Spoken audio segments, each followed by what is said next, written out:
হযরত মুসা আলাইহিস সালাতু ওয়াস সালামকে বাঁচাইয়া আল্লাহ নদীর পানির প্রবাহমান হইতে বললেন, আর নদীর পানি প্রবাহমান হইয়া ঢেউ ওঠানো শুরু করে দিল। ফিরআউন তার গোষ্ঠী নিয়ে ওই পানির মধ্যে ডুইবা ডুইবা মরল।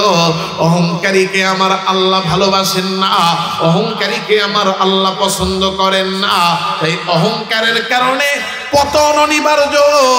আপনি মনে মনে ভাবতেছেন আমার সব দিক দিয়েই তো ক্ষমতা আছে, কিন্তু কখন কোন জিনিস দিয়ে কিভাবে পতন আল্লাহ ঘটাবেন আপনি কল্পনাও করতে পারবেন না। এজন্য দেখেন না, বক্তব্য দিছে দেখতে দেখতে 15 বছর, এখন আরো 5 বছর, মানুষ বাঁচে কত বছর? এই কথাটা ভিতরে অহংকার আছে না? একেবারে বিলায়ের মতো মুখ করে বয়ে রইছেন। কোন জায়গায় চিৎকার দিতে হয় এটাও বুঝেন না, এই যে আওয়াজ কোথায় দিতে হয় এটা বুঝেন না। এই জন্যই দান্দাবাজরা এসে চাঁদাবাজি করার সুযোগ পায়। এই সমস্ত চোরের বিরুদ্ধে, দান্দাবাজ চাঁদাবাজের বিরুদ্ধে যখন কথা হবে তখন এমন ভাবে সমর্থন দিবেন আশেপাশে থাকলে ওদের কলিজাটা যেন কেঁপে যায়।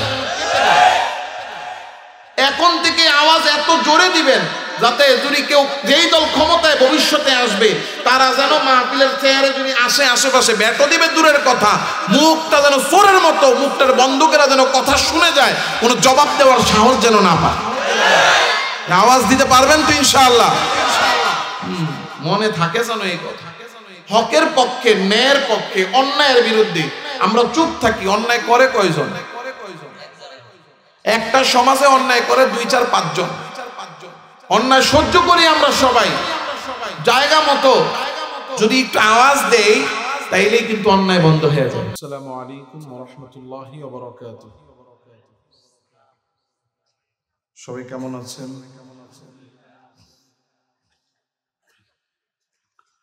আলহামদুলিল্লাহ, আলহামদুলিল্লাহ ওয়া কাফা ওয়া সালামুন আলা ইবাদিহিল্লাযীনা ইসতাফা। أما بعد فأعوذ بالله من الشيطان الرجيم.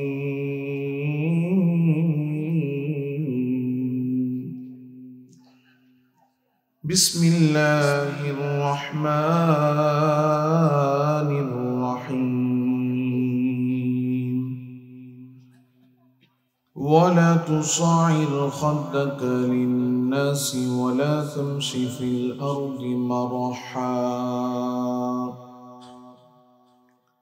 إن الله لا يحب كل مختال فخور. اللهم صل على سيدنا ونبينا وشفيعنا وحبيبنا ومولانا محمد صلى الله تعالى عليه وعلى آله وأصحابه وبارك وسلم. سبحانك لا علم لنا إلا ما علمتنا إنك أنت العليم الحكيم. سبحانك لا علم لنا إلا ما علمتنا إنك أنت العليم الحكيم. سبحانك لا علم لنا إلا ما علمتنا إنك أنت العليم الحكيم. صدق الله مولانا العظيم. بارك الله لنا ولكم في القرآن العظيم ونفعنا وإياكم بالآيات والذكر الحكيم. সমস্ত প্রশংসা একমাত্র আল্লাহ সুবহানাহু ওয়া তাআলার জন্য, যে মহিয়ান গরিয়ান সর্বশক্তিমান দয়ালু দাতা মেহেরবান রব্বুল আলামিন মাওলাল করিম আল্লাহ সুবহানাহু ওয়া তাআলা আমাকে আপনাকে কৃষ্ণনগর তালিমুল কোরআন নুরানিয়া হাফিজিয়া এতিমখানা কমপ্লেক্সের উদ্যোগে আয়োজিত 15তম বার্ষিক ওয়াজ ও দোয়ার মাহফিলের এই প্যান্ডেলে বাংলাদেশের গ্রহণযোগ্য স্বীকৃত বুজুর্গ ওলামায়ে কেরামের সোহবতে, দ্বীনের নিসবতে এবং আল্লাহ তাআলার কালাম কোরআনের মহাব্বতে দ্বীনি কিছু কথা বলা ও শোনার জন্য আল্লাহ তাআলার দেওয়া হায়াতের সময়কে কাজে লাগিয়ে আল্লাহ আমাদেরকে এই মোবারক মজলিসে আসার ও বসার তৌফিক দিয়েছেন। এই জন্য আল্লাহ তাআলার দরবারে কৃতজ্ঞ হয়ে কৃতজ্ঞতা আদায় করে কালিমাতুশ শুকর পাঠ করি, আওয়াজ করে জোরে সোরে বলি আলহামদুলিল্লাহ। আপনারা কি অসন্তুষ্ট? তাহলে সবাই বললেন না, আওয়াজটাও একেবারে কম, মনে হলো সবাই খুশি না। শুকরিয়া আদায় করবো কার? জোরে বলেন কার? আরো জোরে বলতে হবে কার? সুন্দর করে আবার বলি আলহামদুলিল্লাহ। আল্লাহ তাআলা রব্বুল আলামিন আমাদের এই আশা এবং বসা এবং বলা এবং শোনাকে কবুল করেন, বলি আমিন। আবারও আওয়াজ কমে গেল, জোরে বলেন আমিন। ঘুমায় গেছেন নাকি? ঘুমায় তো যাওয়ার কথা না, কারণ মজলিসটা যেভাবে আপনারা মাশাআল্লাহ মনোযোগ দিয়ে বসে আছেন, এই বসার ধরনে বলে না ঘুমায়া আছেন, আর ঘুমায়া থাকার সুযোগ নেই। কারণ মুসলমান মুমিন ইমানদার যদি ঘুমায়া থাকে, তাইলে কাফের মুমিন কাফের মুশরিকরা তাহলে সুযোগ পেয়ে যাবে। কথা বলে না? মুসলমান থাকতে হবে সজাগ, জাগ্রত, সচেতন, যাতে কাফের মুশরিক বেঈমান নাস্তিক ইসলামের দুশমনেরা যতই চক্রান্ত করুক যেন ইসলাম দ্বীন ধর্ম দেশ এবং এই দেশের মানুষকে যেন কোনো ক্ষতি করতে না পারে। এজন্য খুব মন দিয়ে মনোযোগের সাথে চৌকান্না সজাগ এবং জাগ্রত থেকে কথাগুলো শুনতে হবে। রাজি আছেন তো ইনশাআল্লাহ? আজকে এই যে এত সুন্দর একটা মাহফিল করা হয়েছে, মাহফিলটা যারা আয়োজন করেছেন তারা কেন করেছেন? আমরা যারা আসলাম এই মুহূর্তে চাইলে বাসায় বিছানার মধ্যে ল্যাপের নিচে আরাম করতে পারতাম, আরাম আমরা ছেড়ে দিলাম। ঘরে বসে খেতে ঘুমাতে পারতাম, সেই কাজ থেকেও আমরা বিরত রইলাম। বাইরে একটু ঘোরাফেরা করতে পারতাম, কত আনন্দ লাগতো, তাও করলাম না। সব ছেড়ে স্টেজের মধ্যে আইসা চুপচাপ বসে আছি, কথা শুনতেছি। কেন শুনতেছি? আবার কত কিছু দান করলাম, ওখানে বসে বসে শুনলাম 60 বস্তার উপরে চাল দিয়েছেন। মাশাআল্লাহ, আল্লাহ কবুল আর মঞ্জুর করেন। খালি খোসায় খোসায় আওয়াজ বের করে লাগে, জোরে বলেন আমিন। আওয়াজ আছে, খালি বাইরে হয় না সহজে। আল্লাহু আকবার। তো এই যে আমরা এত টাকা পয়সা দান করলাম, কেন করলাম? এই যে মাদ্রাসাটা হয়েছে, আপনারা মাদ্রাসাটা পরিচালনার জন্য, মাদ্রাসাটা যেন চলে এই জন্য সন্তান পাঠাচ্ছেন, জানও দিচ্ছেন, মালও দিচ্ছেন। কেন দিচ্ছেন? যারা পড়াচ্ছেন তারা কেন পড়াচ্ছেন? যারা পড়ছে কেন পড়ছে? এইভাবে যদি এক একজনকে এই প্রশ্নগুলো করা হয়, সবাই তো একটা না একটা উত্তর দিবে। দিবে কি দিবে না? মানুষ হিসেবে শিক্ষা দীক্ষা বলার ভাষা চলন বলনের কারণে মানুষ বলবে, প্রশ্ন করলে যে উত্তর দিবে, উত্তরগুলো এক একজনের এক এক রকম হবে। কারণ সবার ভাষা এক না, ভিন্ন। সবার জ্ঞান এক না, ভিন্ন। এজন্য যদি এক একজনকে প্রশ্ন করা হয় আপনি মাহফিলে কেন আসছেন, সবাই এক এক রকম শব্দ ভিন্নতা থাকবে। দান করলেন, কেন দান করছেন, সবাই উত্তর দিবে, কিন্তু শব্দের মধ্যে ভিন্নতা থাকবে। কিন্তু সবার উত্তরগুলোকে জমা করার পরে যে ফলাফল বের হবে, সেই ফলাফল হলো আমি, আপনি, আমরা সবাই চাই আমার আপনার উপর রাজি খুশি হয়ে যান কে? আল্লাহ। জোরে বলেন কে? আল্লাহ। দুনিয়াতে মানুষ যত নেক আমল করে, যত গুণ অর্জন করে, সব গুণগুলো অর্জন করে একজনকে খুশি করতে। কে? আল্লাহ।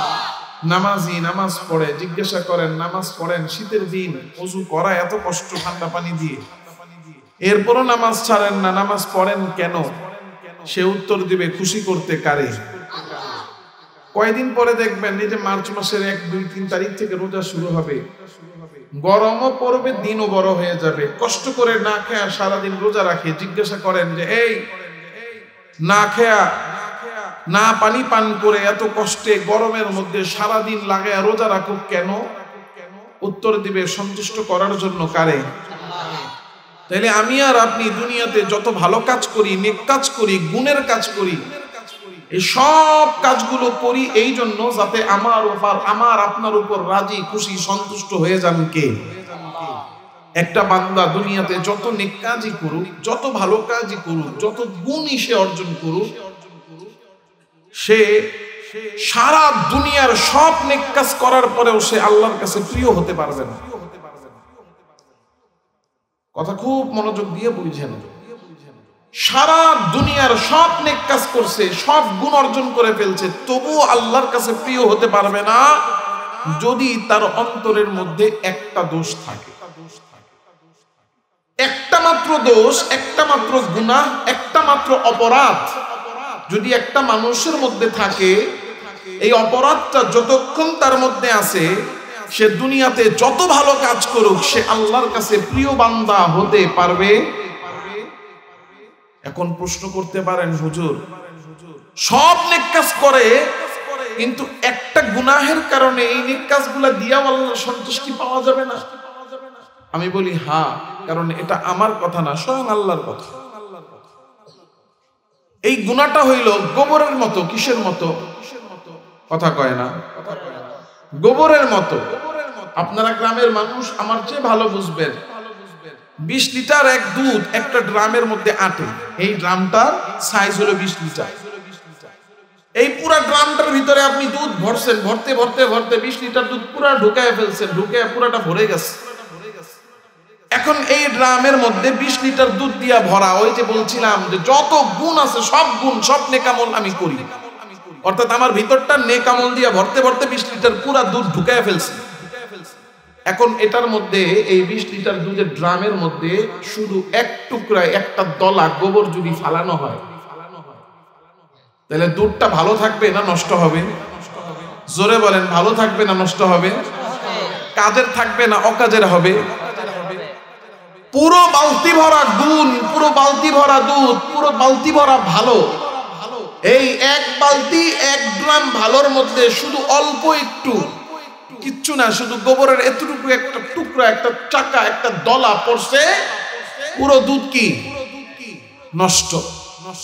ঠিক তেমন ভাবে একটা মানুষ নামাজ পড়ে, রোজা রাখে, হজ করে, বড় হুজুর, বড় বক্তা, বড় দানশীল, দুনিয়ার সব ভালো কাজ করে, কিন্তু তার ভিতরে একটা দোষ আছে। এই একটা দোষ হলো এমন, এই একটা দোষ যতক্ষণ তার মধ্যে থাকবে এটা গোবরের মতো, তার সব ভালো কাজগুলো নষ্ট। এই সব ভালো কাজ আর নেক কাজ দিয়ে আল্লাহর কাছে প্রিয় হওয়া যাবে না। এখন এই গোবরের টুকরাটা কি? গুনাহটার নাম কি? এই গোবরের টুকরা গুনাহটার নাম হলো কিবির, অহংকার। বলেন কি? অহংকার এত মারাত্মক এক গুনাহ, যার ভিতরে অহংকার আছে সে যত নেক কাজ করুক সে আল্লাহর প্রিয় বান্দা হতে পারবে না, এক অহংকার যদি কারোর মধ্যে থাকে। কারণ অহংকার হলো সব গুনাহের মা। কেউ দাবি করে আমি কোনো দোষ আমার মধ্যে নাই, সব গুণ, খালি নেক কাজ আর ভালো কাজ। হ্যাঁ, বাহ্যিক ভাবে মনে হবে তার ভিতরে সব ভালো আছে, কোনো খারাপই নাই, শুধু অহংকার আছে। এর মানে তার দ্বারা সব খারাপই হওয়া সম্ভব না? অসম্ভব। কারণ অহংকার হলো সকল গুনাহের মা। পৃথিবীতে আল্লাহর যত নাফরমানি, যত গুনাহ, আল্লাহর যত মাসিয়া, অবাধ্যতা, সব অবাধ্যতার জন্ম হয়েছে অহংকার থেকে। সব গুনাহের জন্ম কি থেকে? কথা বলে না, কি থেকে? সবাই কি, আপনারা কি 2-4-5 জনের উপরে দায়িত্ব দিয়া বাকি সবাই কি ইস্তফা নিয়েছেন যে আমরা কিছু বলা লাগবে না? নাকি রাগ করছেন? আমারে পছন্দ হয় নাই? একটু হাত তুলেন তো। আপনারা বলেন, এই যে আমি প্রশ্ন করলে উত্তর দিতে হবে, রাজি আছেন তো? ইনশাআল্লাহ। ইনশাআল্লাহটাও সবাই কয় নাই। বলেন বলেন ইনশাআল্লাহ। আমি হয়তো তাকে তাকে দেখতে হইব কার মুখ দিয়ে আওয়াজ বাইর হয়, কার মুখ দিয়ে আওয়াজ বাইর হয় না। লিল্লাহি তাকবীর। একটু আওয়াজ দিবেন, নাইলে আমার এই যে বারবার আওয়াজ বয়ান থেমে যাবে, কারণ আমার বয়ানের স্পিড হলো আপনারা উত্তর দিবেন, আমার ভিতর থেকে কথা আসবে। আর যদি চুপ থাকেন তাহলে আমি একবারের জায়গায় 3 বার প্রশ্ন করব, এরপরে জিজ্ঞাসা করব কেন বলেন না, বুঝেন না নাকি। আর যখন আপনারা উত্তর দিবেন তখন আমি বুঝবো যে না আমার বয়ান আপনারা বুঝতেছেন, কারণ সব বক্তা তো একরকম না, সবাইকে একরকম, হাতের 5টা আঙ্গুল একরকম, এক একজন বক্তার ধরন, পদ্ধতি, স্বভাব, চরিত্র ভিন্ন ভিন্ন। এজন্য আমি প্রশ্ন করলে আমাকে যদি উত্তর না দেন, আমি আসলে কথা আমার স্পিড থাকবে না, স্লো হয়ে যাবে। একটু আওয়াজ দিতে পারবেন তো ইনশাআল্লাহ? এই আওয়াজটা এতটুকু আওয়াজ দিলেও চলবে। অহংকার হলো সব গুনাহের মা, কারণ আল্লাহর কোন নাফরমানি কেউ করে নাই, সর্বপ্রথম নাফরমানি হয়েছে অহংকার। আল্লাহ হযরত আদম আলাইহিস সালাতু ওয়াস সালামকে বানিয়েছেন, এই বানানোর আগ পর্যন্ত আল্লাহর কোন মাখলুক, আল্লাহর কোন সৃষ্টি আল্লাহর কোন অবাধ্যতা করে নাই, আল্লাহর কোন হুকুম অমান্য করে নাই। আল্লাহ হযরত আদম আলাইহিস সালামকে সৃষ্টি করে সমস্ত ফেরেশতাদেরকে বললেন আমার আদমকে সিজদা করো। وَإِذْ قُلْنَا لِلْمَلَائِكَةِ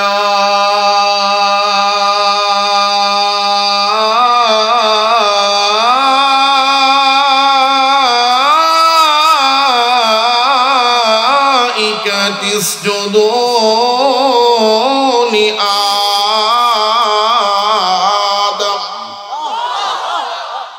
আল্লাহ ডাক দিয়ে বলেন ও ফেরেশতারা আমার আদমকে তোমরা সিজদা করো। আল্লাহ হুকুম করার সাথে সাথে সব ফেরেশতারা হযরত আদমকে সিজদা করা শুরু করে দিল। ফাসাজাদু ইল্লা ইবলিস, সব ফেরেশতারা সিজদা করে কিন্তু একজন করে না, দাঁড়ায় আছে মিস্টার ইবলিস, সিজদা পড়ে না। আল্লাহ ডাক দিয়ে জিজ্ঞাসা করেন মা মানাকা আল্লাহ তাসজুদা ইন আমারতু, ও ইবলিস আমি আল্লাহ হুকুম করলাম সব ফেরেশতারা সিজদায় পড়ে গেছে, কিন্তু তুই এখনো সিজদায় যাস না, দাঁড়ায় আছিস, কারণ কি? সিজদা কেন করস না? ইবলিস আল্লাহকে ডাক দিয়ে বলেন আনা খায়রুম মিনহু খালাকতানি মিন নার, ও আল্লাহ আপনি আমারে বানাইছেন আগুন থেকে, আগুনের স্বভাব হলো উপরের দিকে যাওয়া। ওয়া খালাকতাহু মিন তিন, আর আদমকে বানাইছেন মাটি থেকে, মাটির স্বভাব হলো নিচের দিকে যাওয়া। এজন্য আগুন জ্বালাইলে আগুনের মাথা শুধু উপরের দিকে দৌড়ায়, আর মাটি ধরে ছাড়বেন তো এটা শুধু নিচের দিকে দৌড়াবে। ইবলিস ডাক দিয়ে বলে যেইটা উপরে থাকে সেইটা উত্তম, যেইটা নিচে থাকে সেইটা হলো অধম। উত্তম আগুনের তৈরি হয়ে আমি অধম মাটির তৈরি আদমকে সিজদা করতে পারি না, কারণ উত্তম কখনো অধমকে সিজদা করে না, অধম উত্তমকে সিজদা করে। আনা খায়রুম মিনহু, যেহেতু আমাকে উত্তম জিনিস দিয়া বানাইয়া উত্তম করেছেন, আমি আদমের চেয়ে শ্রেষ্ঠ, আমি আদমের চেয়ে উত্তম, এই জন্য আমি আদমরে সিজদা করি নাই। আল্লাহ ডাক দিয়ে বলেন আরে সিজদা করার হুকুম কি তোরে আদম করছেনি? সিজদা না করায় তো আদমের সম্মান কমে নাই, বরং সিজদা না করায় আমি আল্লাহর হুকুম অমান্য হয়েছে। কারণ কাকে সিজদা করতে বলা হয়েছে এইটা তো তোর দেখার বিষয় না, তুই তো দেখবি তোরে হুকুমটা করেছেন কে, অন্য কেউ করে নাই, করেছে তোর মালিক। জোরে বলেন তিনি কে? আবা ওয়াস্তাকবার, হুকুম করলাম আমি আল্লাহ, আর আমার হুকুম অমান্য করলি কেন? কারণ কি? ওয়াস্তাকবার, অহংকারের কারণে। অহংকারের কারণে আল্লাহর হুকুম যদি কেউ অমান্য করে, আমার আল্লাহ ডাক দিয়ে বলেন কানা মিনাল কাফিরিন, যে ব্যক্তি অহংকার দেখাইয়া অহংকারের কারণে আল্লাহ তাআলার কোন হুকুম অমান্য করবে, ওই ব্যক্তির ঈমান থাকবে না, বেঈমান আর কাফের হয়ে যাবে। কোন ব্যক্তি আল্লাহর হুকুম মানতে পারে না, যেমন আমরা এখানে যারা আছি বুকে হাত দিয়া বলেন সবাই কি 5 ওয়াক্ত নামাজ পড়ি? হাও কয় না, নাও কয় না। সবাই কি 5 ওয়াক্ত নামাজ পড়ি? জুমার দিন যেই মুসল্লি মসজিদে থাকে ফজরে 10 ভাগের 1 ভাগ পাওয়া যায়। এটা কি প্রমাণ করে যে আমরা সবাই 5 ওয়াক্ত নামাজ পড়ি? নামাজ পড়া হুকুম কার?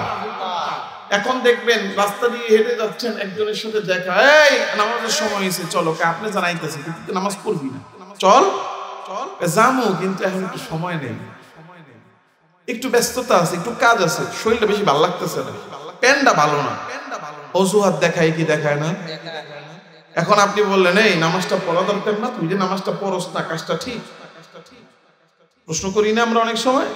এখন উত্তর দিচ্ছে না আসলে দরকার, কিন্তু কি করবো, কাজটা ঠিক না, নামাজটা পড়া দরকার। মানে বুঝাচ্ছে যে আমি নামাজ পড়তেছি না, ভুল করতেছি, অপরাধ করতেছি, স্বীকার করতেছি।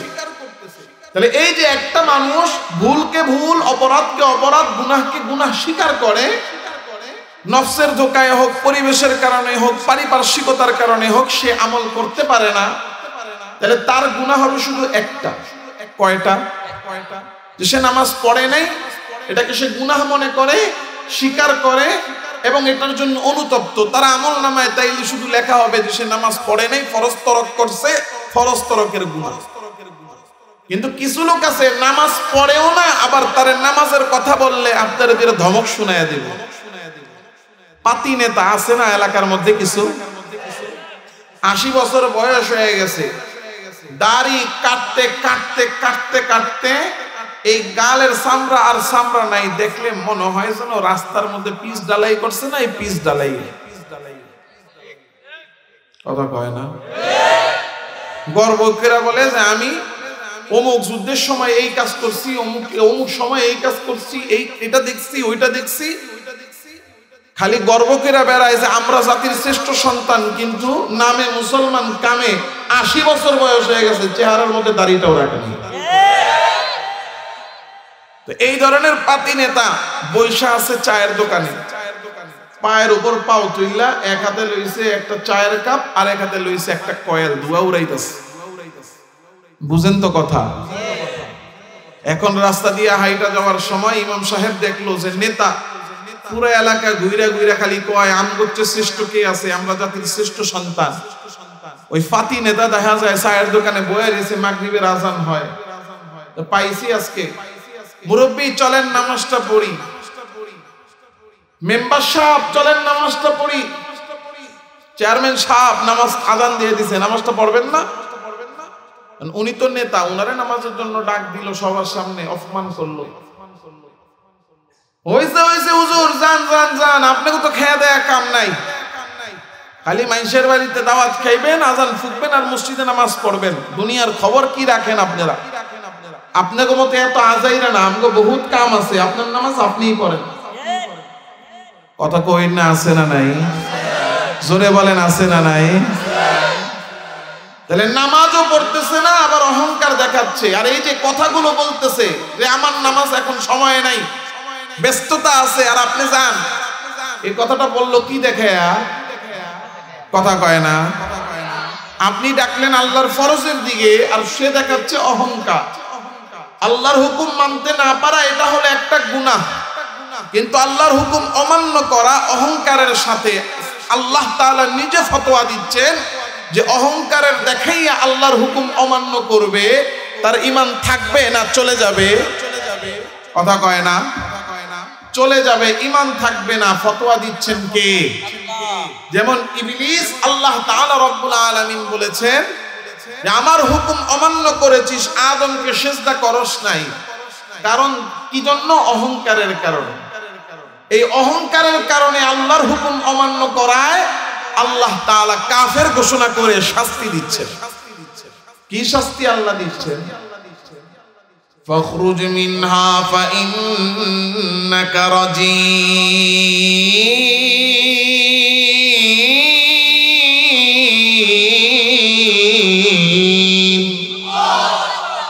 আল্লাহ ডাক দিয়ে বলেন, ইবলিস তোর 1 নাম্বার শাস্তি হলো তুই আমি আল্লাহর জান্নাত থেকে বের হয়ে যা।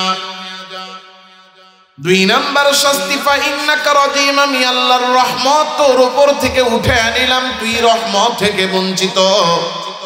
ওয়া ইন্না আলাইকা লানাতি ইলা ইয়াউমিদ্দিন। আমার আল্লাহ বলতেছেন তোর 3 নম্বর শাস্তি হলো আমি আল্লাহ তোর উপরে চিরকালের জন্য আমার লানত দিয়ে দিলাম। ইবলিস অপরাধ করলো একটা বার মাত্র অহংকার দেখাইলো। এক অহংকারের কারণে আল্লাহ তারে শাস্তি দিলেন 3টা। 1 নাম্বার জান্নাত থেকে বের করে দিলেন। 2 নাম্বার আমার আল্লাহ তাআলা তাকে রহমত থেকে বঞ্চিত করলেন। 3 নাম্বার আল্লাহ তার উপর চিরকালের জন্য লানত দিয়ে দিলেন। অপরাধ করলো একটা, আল্লাহ শাস্তি দিলেন 3টা।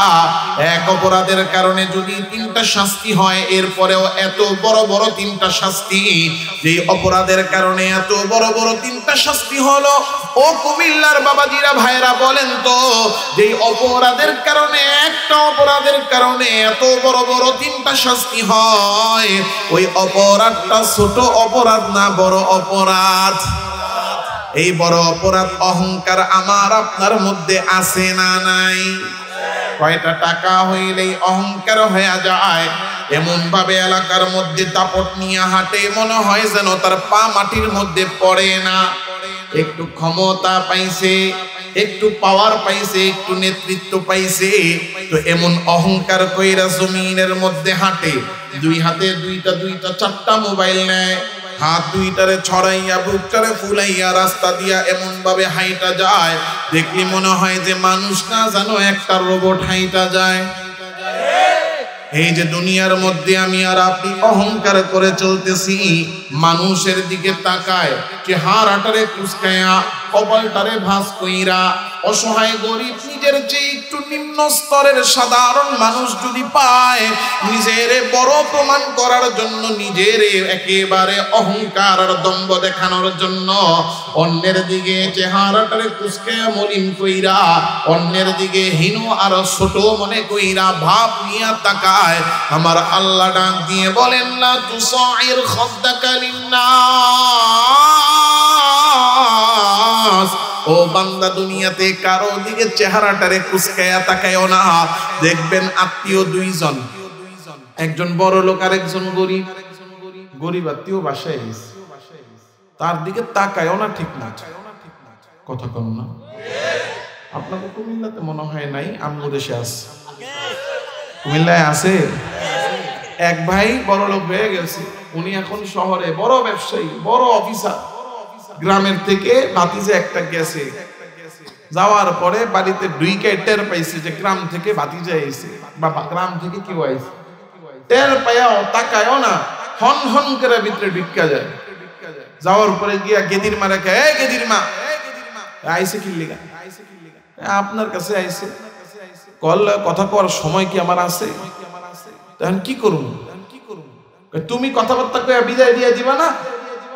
আমার কাছে কি কইব? আপনার লোক আইছে দেখা করতে, আমার কাছে কি কইব কি চায়? আমার কি এত সময় আছে এখন আমি গিয়ে আল্লাহর কথা কমু? আপনি গিয়ে একটু এরপর কি করবেন? আইছে এখন তো কথা না কেউ বিদায় করতে পারবেন না, যান গিয়ে একটু কথা কে বিদায় করে দিয়ে আসেন। এখন গেছে গিয়া তাকে কি খবর? আসসালামু আলাইকুম চাচা, কেমন আছেন?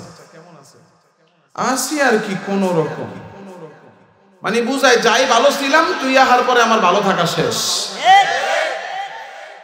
চেহারাটারে কুচকায়া, কপাল ভাঁজ কইরা, নিজের বড় মনে কইরা, অহংকার দেখাইয়া, সামনে তাকা মানুষটারে ছোট হীন মনে কইরা তাকানোর অভ্যাস আমাদের আছে না নাই? আল্লাহ বলেন লা তুসাইর খাদ্দাকা লিন্নাস।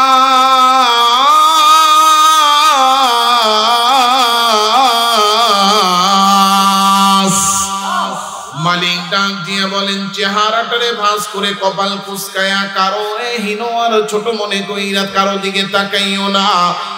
আর দুনিয়ার জমিনে তুমি অহংকার আর দম্ভ করে হেঁটো না। লা তামশি ফিল আরদি মারহা, জমিনে দম্ভ করে অহংকার করে তুমি হেঁটো না। ও বান্দা, কেন তুমি অহংকার করে দুনিয়ার জমিনে হাঁটো? অহংকার আর দম্ভ করে তুমি কি বা করতে পারো? ইন্নাকা লান তাখরিকাল আরদ, অহংকার করে মাটিতে যখন পা ফালাও, মাটিরে তো 1 ইঞ্চিও তুমি দাবাইতে পারো না। ওয়ালা তাবলান তাবলুগাল জিবালা তুলা, আবার যখন পা মাটি থেকে উঠাও তখন পাহাড়ের চূড়া পর্যন্ত পৌঁছাইতে পারো না। তাইলে অহংকার করো কি নিয়া? আরো 10টা মানুষ যেমন তুমিও তো সেমন। অহংকারটা করতেছো কেন, কি নিয়া অহংকার করো? অহংকার করো দুনিয়ার টাকা পয়সা, বাড়ি গাড়ি, ক্ষমতা, জায়গা জমি আর প্রভাব প্রতিপত্তি নিয়া। বান্দা, যেই জিনিস নিয়ে অহংকার করতেছো একটারও মালিক তো তুমি না। কারণ যেদিন দুনিয়াতে আসছো ওই দিন টাকা পয়সা, ক্ষমতা, বাড়ি গাড়ি, সম্পদ তুমি নিয়ে আসো নাই। আসার সময় এসেছো খালি হাতে? না না, শুধু খালি হাতেই তুমি আসো নাই, একেবারে জামা কাপড় সারা বিবস্ত্র অবস্থায় মায়ের পেট থেকে কান্না করতে করতে একেবারে অসহায় অবস্থায় তুমি দুনিয়াতে আসছো। দুনিয়াতে আসার পরে আল্লাহ ব্যবহারের জন্য দুনিয়ার আসবাব টাকা পয়সা তোমাকে দিয়েছে। কয়টা দিন তুমি ব্যবহার করবা? ব্যবহার হয়ে গেলে আবার যাওয়ার সময় হবে, চলে যাবা। মালাকুল মাউত এসে তোমার জানটা কবজ করবে। যা আছে সব রাইখা খালি হাতেই রওনা দিবা। গায়ের জামাটা, যেই জামা নিয়ে তোমার গর্ব আর অহংকারের কোনো শেষ ছিল না, এই গ্রামের সবচেয়ে দামি ব্র্যান্ডের কাপড় আমি পরি, এইভাবে গর্ব কইরা কইরা বেড়াইতা। ওই ব্র্যান্ডের জামা তোমার গায়ে থাকবে, ওই জামার দিকে কেউ ভ্রুক্ষেপ করবে না। তুমি এত বড় ক্ষমতাওয়ালা, তোমার নিতর দেহটারে ওই জামা সহ মসজিদের ধুলো বালি মাখা ওই খাটিয়ার মধ্যে শোয়া দেওয়া হবে। এত দম্ভ তোমার, অহংকার তোমার। তোমার কথা ছাড়া এলাকার মধ্যে কিছুই হয় না। ক্ষমতা পরিবর্তন হয়েছে, তুমি মাহফিলে আইসা বলো আমার নেতার নাম না দিলে মাহফিল হতে দিব না। স্ট্যান্ডে যায় যায় বলো আরে আমাদেরকে চাঁদা না দিলে গাড়ির চাকা ঘুরবে না। বাজারে যায় বলো আমাদেরকে পার্সেন্টেজ না দিলে দোকানের শাটার খুলবে না। কথা বলেন আছে না নাই? এই যে অহংকার আর দম্ভ তুমি দেখাইতেছো, ক্ষমতার বাহাদুরি তুমি দেখাইতেছো, এলাকার মধ্যে রাস্তা দিয়ে হাঁটো আর বলো এই এলাকায় আমি যা বলি তাই হবে, আমার কথার নড়চড় হবে না। আরে এত দম্ভওয়ালা পাবলিক তুমি, এত দম্ভওয়ালা নেতা তুমি, তোমার জানটা যখন কবজ হবে সাথে সাথে তোমাকে খাটিয়াতে শোয়া দেওয়া হবে। কেউ তোমার দিকে ভ্রুক্ষেপ করবে না, তোমার আর নেতা বলেও ডাকবে না, লাশ লাশ বলে ডাকতে থাকবে। তুমি কাউরে বলতেও পারবা না। তাকে দেখবা ওই খাটিয়ার মধ্যে ধুলা বালু মাকড়সার জাল আর পোকামাকড়, বলতেও পারবা না পরিষ্কার কইরা দাও। ওই ময়লা খাটিয়ার মধ্যেই শুইয়া থাকবা। গায়ের জামাটারে খোলা হবে, কিন্তু না না খুলতেও পারবে না, কারণ হাড় গোড়গুলো শক্ত হয়ে যাবে, জামা বের হবে না। কেচি আইনা তোমার শরীর থেকে জামাটারে কাইটা কাইটা আলাদা করবে। আইরে হায়, এত ক্ষমতাওয়ালা দম্ভওয়ালা তুমি, যেই টাকা পয়সা বাড়ি গাড়ি দুনিয়ার দমতার প্রভাব প্রতিপত্তি নিয়ে তোমার অহংকার, কোনো কিছুই তুমি সাথে নিয়ে যাইতে পারবা না। সব দুনিয়াতে রাইখা যাবা, গায়ের জামাটাও নিতে পারবা না, কাপড়ের কাপড়টা চাওয়ার মতো ক্ষমতাও তোমার থাকবে না। পাড়া প্রতিবেশী আত্মীয় স্বজন যদি দয়া কইরা মায়া কইরা কাপড়ের কাপড়টা তোমারে পরাইয়া দেয়, তাইলেই কপালে কাপড়ের কাপড় জুটবে, নাইলে সেটাও তুমি পাবা না। তাইলে অহংকারটা করো কি নিয়া? জানিয়া অহংকার করো, তার মালিক তো তুমি না। কারণ ওইগুলা নিয়েও আসো নাই, নিয়েও যাইবা না। যে জিনিস নিয়ে তুমি গর্ব করো সব হলো আসমান আর জমিনের ভিতরের জিনিস, ওইগুলা জায়গা মতো থাকবে, তুমি চলে যাবা। কারণ তাকে দেখো এই মাটির দিকে, 100 বছর আগেও এই জমিন ছিল, আর 100 বছর পরেও এই জমিন থাকবে। 100 বছর আগে তুমি ছিলা না, 100 বছর পরেও তুমি থাকবা না। 100 বছর আগে তোমার মতো একজন বইলা বেড়াইতো এটা আমার জমি, আমার জমি, কথা কয় না? 100 বছর পরে আবার অন্য একজন বলবে এটা আমার জমি, আমার জমি। এখন তুমি বলতেছো আমার জমি আমার জমি, কিন্তু আসলে এই জমি তো তোমার না, কারণ আসমান আর জমিনের জিনিস, এই একটা জিনিসের মালিক তুমি না। ক্ষণিকের জন্য পেয়েছো ব্যবহার করতে, ব্যবহারের জন্য পাইয়া কোনো অহংকার আর গর্ব করতে হয় না। গর্ব যদি করতে হয় করবেন তিনি, আসমান আর জমিন এবং তার ভিতরের সব কিছুর মালিক যিনি, তিনি কে? ওয়ালাহুল কিবরিয়া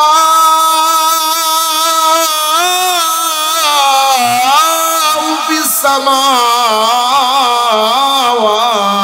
ওয়াল আরদ। আল্লাহ বলেন আসমান আর জমিনে যা আছে তা নিয়ে যা গর্ব আর অহংকার করা যায় আর যা দম্ভ দেখানো যায়, সেই দম্ভ অহংকার আর গর্ব দেখানোর ক্ষমতা, অধিকার আর হক শুধু একজনের। এগুলোর মালিক যিনি দেখাবেন তিনি, জোরে বলেন কে? আমি আর আপনি মালিক না, তাই এগুলো নিয়ে অহংকার দেখানোর কোনো ক্ষমতা অধিকার আমাদের নাই।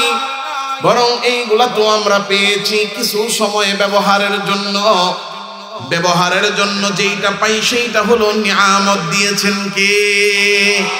মালিক বলেন লা ইন শাকারতুম, আমার দেওয়া দুনিয়ার যে নিয়ামত আছে এই নিয়ামত গুলো পেয়ে যদি শুকরিয়া আদায় করো, এই নিয়ামত পাইয়া তুমি ভোগ করতেছো আর বিনয়ী হয়ে দুনিয়ার জমিনে শুকরগুজার বান্দা হয়ে আছো, তাইলে জেনে নাও লা আযীদান্নাকুম, আমি আল্লাহ নিয়ামত বাড়ায়া দিব। তবে এই নিয়ামত পাইয়া যদি ওয়ালা ইন কাফারতুম অহংকারী আর দাম্ভিক হয়ে যাও, ইন্না আযাবি লাশাদীদ, তাইলে জেনে নাও নিয়ামত যেমন দিতে পারি, অহংকার করলে শাস্তি দেওয়ার ক্ষমতাও আছে না নাই? জোরে কোন আছে না নাই? এই জন্য নিয়ামত পেয়ে অহংকার দেখাবো না শুকরিয়া করব? যে কোন নিয়ামত দেন কে? সব নিয়ামত গুলো দিয়েছেন কে? নিয়ামত পেয়ে শুকর করতে হয়, অহংকার করতে হয় না।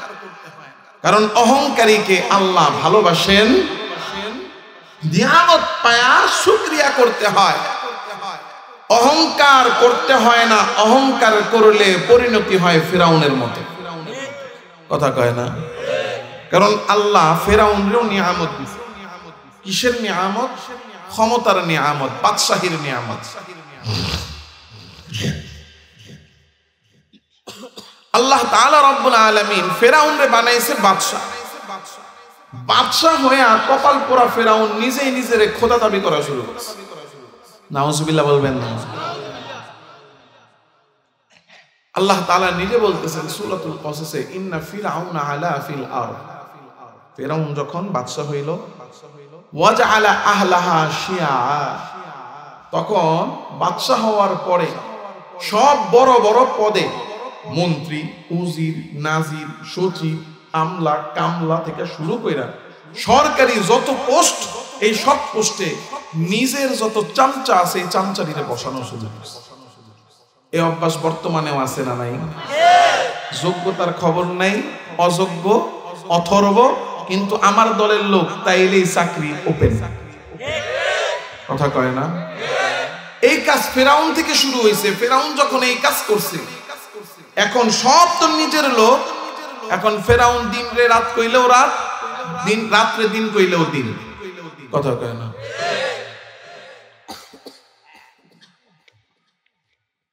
ফেরাউন যা কয় তাই সত্য। এই অবস্থার কারণে ফেরাউন যা বলে তাই ঠিক। যখন দেখে আমি যা বলি তাই ঠিক, তা আমি তো খোদা। কন্যা নাউজুবিল্লাহ। তখন বলা শুরু করছে, আনা রাব্বুকুমুল আলা, আমি তোমাদের খোদা। আল্লাহ তাআলা দেখলেন অহংকার করতে করতে, ক্ষমতা পাইয়া অহংকারের ঠেলায় নিজে নিজের খোদা দাবি করা শুরু করছে। আল্লাহ তাআলা মুসা আলাইহিস সালামকে বললেন, মুসা ইযহাব ইলা ফিরআউনা ইন্নাহু তাগা, তাকে দেখো ফিরআউন সে অহংকার প্রদর্শন করেছে। অহংকারের কারণে নিজেই নিজেকে খোদা দাবি করা শুরু করে দিয়েছে। ফাকুলা লাহু কাওলান লাইয়িনান লাআল্লাহু ইয়াতাযাক্কারু আও ইয়াখশা, যাও যাও ফিরাউনের কাছে যাও, গিয়া তারে বুঝাও, নরম ভাবে ঠান্ডা ভাবে যুক্তি দিয়া যত ভাবে বুঝানো যায় বুঝাও, বুঝাও যাতে করে তার অন্তরের মধ্যে বুঝার ভয় তৈরি হয়। আল্লাহ তাআলা রব্বুল আলামিন দাওয়াত দেওয়ার জন্য, বুঝানোর জন্য হযরত মূসাকে পাঠিয়ে দিলেন। কিন্তু ফেরাউন তো অহংকারী, এই সাদা কথায় শুধু কথায় কি খোয়ের চিরা ভিজবে? কথা কয় খোদা দাবি করে ফেলাইছে নিজে নিজেরে, খালি দাওয়াতে কি সে আসবে? আল্লাহর কাছে গিয়া কয় আল্লাহ, কেউ যদি অন্য কাউরে খোদা মানে, সূর্যরে খোদা মানতেছে, গিয়া বলা যায় সূর্য খোদা না, খোদাকে। কেউ মূর্তিরে পূজা করে, গিয়া বলা যায় মূর্তির পূজা করা যাবে না, ইবাদত করতে হবে কার? এখন ফেরাউন তো অন্য কিছুর পূজা করে না, নিজেই নিজের খোদা দাবি করছে, ও কি কথা শুনবে? ওরে কেমনে বুঝাবে? আল্লাহ কয় ঠিক আছে, কথাই তো শুনবে না, তাহলে মুজিজা নিয়ে দাও। আদখিল ইয়াদাকা ফি জাইবিকা তখরুজ বাইদা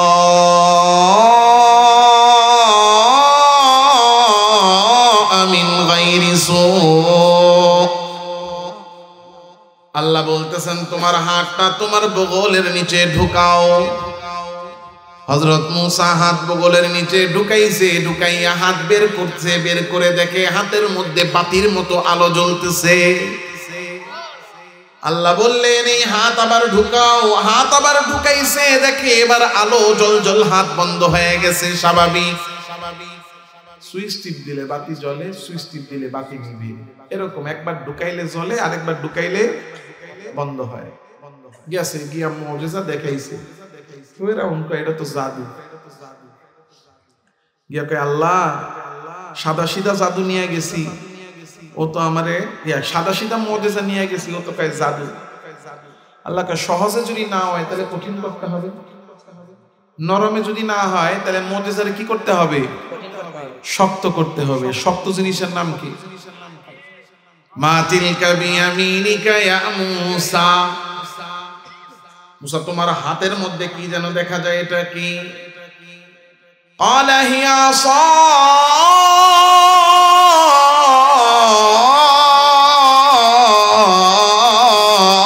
আসাই। ডাক দিয়ে বলে আল্লাহ এটা আমার লাঠি।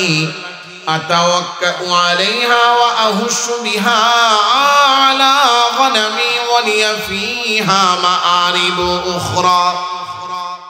ও মালিক, আমি এই লাঠির উপর ভর করে চলি, ছাগলগুলোর চড়াই, তাদের জন্য গাছ থেকে পাতা পারি, আরো অনেক কাজে ব্যবহার করি। মালিক বলে আমি আরো একটা কাজ বাড়াইয়া দিলাম, আলকিহা ইয়া মূসা, লাঠিটারে মাটিতে নিক্ষেপ করো। ফাআলকাহা, হযরত মূসা লাঠি মাটির মধ্যে ছাড়ছে। ফাইদা হিয়া হাইয়াতুন তাসা, লাঠি আর লাঠি নাই, সাপ হয়ে দৌড়ানো শুরু করেছে। আল্লাহ বলে যাও এই মুজিজা দেখাও। ফেরাউনের দরবারে যে লাঠি ছাড়ছে, লাঠি সাপ হয়ে ফনাতু ইলা সবুলের মতো ফেরাউনরে একটা ভয় দেখাইছে।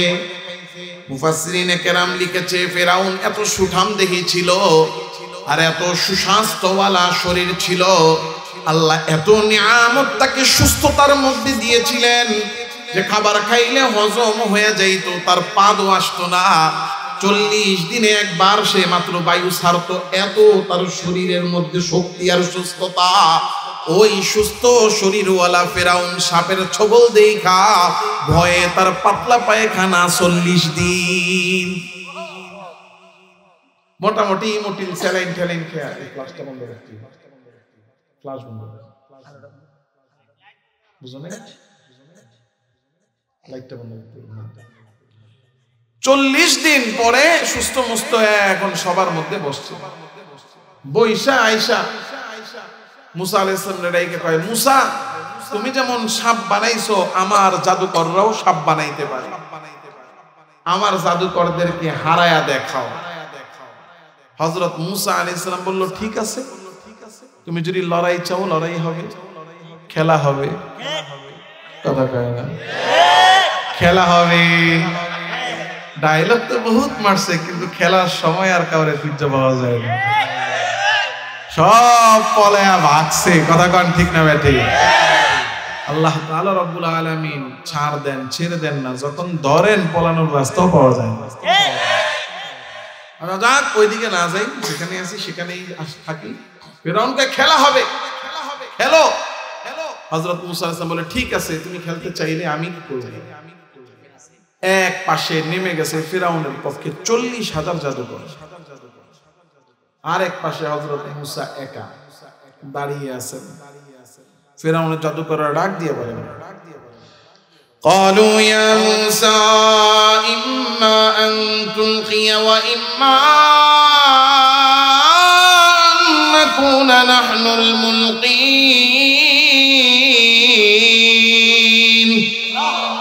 ও মূসা, তুমি আগে জাদু দেখাইবা না আমরা আমাদের জাদু দেখাবো?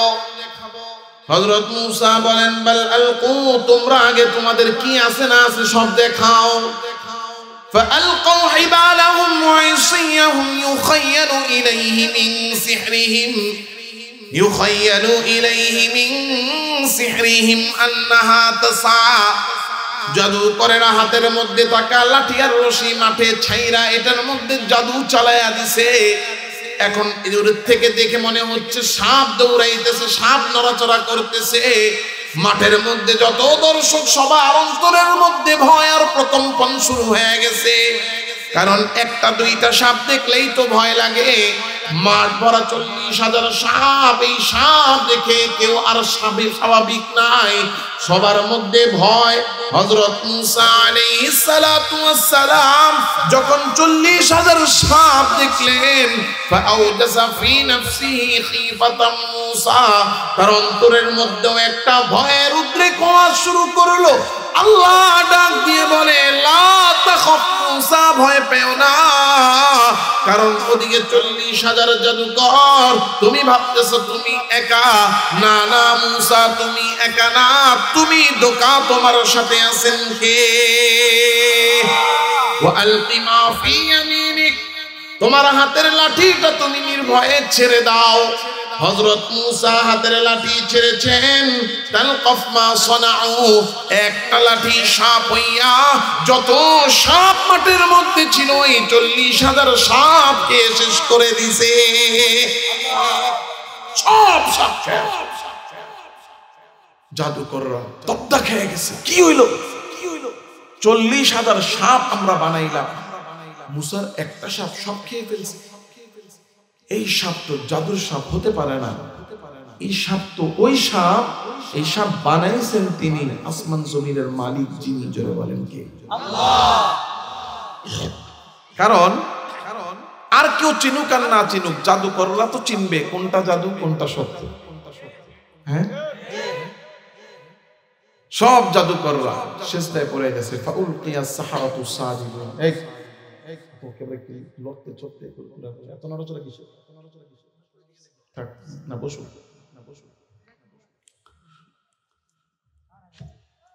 সব জাদুকররা সিজদায় পড়ে গেছে, সিজদায় পড়ে কান্নাকাটি শুরু করে গেছে।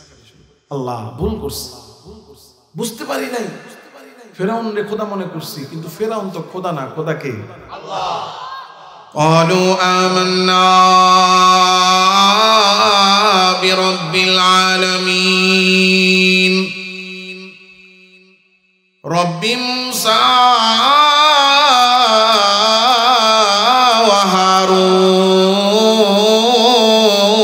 وهارون। এতদিন বুঝি নাই ফেরাউন রে খোদা মানছি, ফেরাউন খোদা না, বরং খোদা তো তিনি আসমান আর জমিন বানাইছেন, যিনি ফেরাউন আর আমাদের রব তিনি মূসা আর হারুনের রব তিনি। জোরে বলেন কে? ঈমান আনলাম ওই রবের উপরে যিনি আসমান জমিন জগৎ সমূহ বানিয়েছেন। ফেরাউন তাকে দেখে আয় রে হায়, আমার জাদু করে না, হারলো মূসার সাথে, আবার সিজদায় পড়া তার খোদার উপর ঈমান আনলো। আমার তো ইজ্জত গেল, খোদাগিরিও গেল, সব চইলা গেল, কি করব? পাশের থেকে আয়েশা বুদ্ধি দেয়, তাড়াতাড়ি ডাইকা আইনা কাঠ গড়ায় উঠে বিচার শুরু করেন। কারণ বিচার না করলে সবাই ভাববে আপনি হাইরা গেছেন। ফিরআউন তাড়াতাড়ি করে সব জাদুকরদেরকে মিথ্যা মামলা দিয়া কাঠ গড়ায় দাঁড় করায় বলা শুরু করে দিল, আমানতুম লাহু ক্বাবলা আন আযানা লাকুম। ও জাদুকরেরা, তোদেরকে খাওয়াই আমি, পড়াই আমি, জাদু শিখাইলাম আমি, বেতন দেই আমি, কিন্তু আমার পক্ষে নাই মা ইচ্ছা কইরা মুসার সাথে হারলি। কারণ হলো ইন্নাহু লাকাবীরুকুমুল্লাযী আল্লামাকুমুস সিহর। মুসাও জাদুকর, তোরাও জাদুকর। মুসা হলো ওস্তাদ, তোরা হলো ছাত্র। একজোট হইয়া আমার বিরুদ্ধে ষড়যন্ত্র করেছিস। তোদের বিরুদ্ধে মামলা, আমার বিরুদ্ধে ষড়যন্ত্র করার কারণে এখন শাস্তি হবে। এমন মিথ্যা মামলা, মিথ্যা দাবি বর্তমানেও আছে না নাই? পাশের তো একজন বলে হাত কাটলে পা দিয়া চলতে পারবে, তাহলে পা দুইটা কেটে দাও। পা দুইটা কাটলে তো হাত দিয়া চলতে পারবে। দুই হাত দুই পা সব কাটো। দুই হাত দুই পা কাটলে শরীরের মধ্যে ব্যালেন্স থাকবে, কারণ হাতও নাই পাও নাই, স্বাভাবিক। এক হাত এক পা কাটো। একদিকে যদি কাটেন তাহলে একদিকে আছে একদিকে নাই, স্বাভাবিক। তাহলে কি করবো? এমন শাস্তি দিতে হবে, হাতও থাকবে পাও থাকবে, কিন্তু হাত দিয়া কাজ করতে পারবে না, হাতও বোঝা হয়ে যাবে, পা দিয়াও কাজ করতে পারবে না, পাও বোঝা হয়ে যাবে। কি করা? লাউ কাত্তিআন্না আইদিয়াকুম ওয়া আরজুলাকুম মিন খিলাফ ওয়া লা উসাল্লিবান্নাকুম আজমাইন।